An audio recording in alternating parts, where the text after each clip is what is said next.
আমার জীবনে অনেক বড় স্বপ্ন ছিল আমি একটা লিগের মানে ছাত্র লিগের বুঝছে। ব্ল্যাকমেইল, মামলা বাণিজ্য ও প্রতারণার অভিযোগে আলোচিত জুলাই যোদ্ধা তাহরিমা জান্নাত সুরভিকে গ্রেফতার করেছে পুলিশ।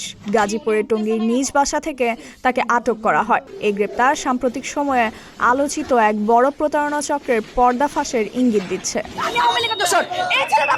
পুলিশ সূত্রে জানা যায়, গুলশানের এক ব্যবসায়ীকে জুলাই আন্দোলনের হত্যা মামলায় জড়িয়ে দেওয়ার ভয় দেখিয়ে প্রায় 2.5 কোটি টাকা হাতিয়ে নেয় একটি সংঘবদ্ধ চক্র। তদন্তে উঠে এসেছে, এই চক্রের নেতৃত্বে ছিলেন সামাজিক যোগাযোগ মাধ্যমে ভাইরাল মুখ তাহরিমা জান্নাত সুরভি। শুধু এই ঘটনাই নয়, চক্রটি বিভিন্ন সময়ে ব্ল্যাকমেইল ও চাঁদাবাজির মাধ্যমে প্রায় 50 কোটি টাকা আদায় করেছে বলে অভিযোগ রয়েছে।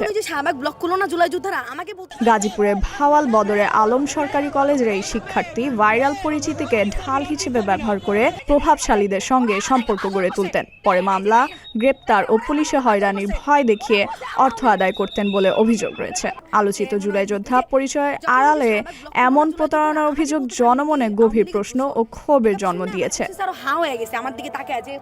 ফাইজা মেরিন, প্রতিদিনের বাংলাদেশ।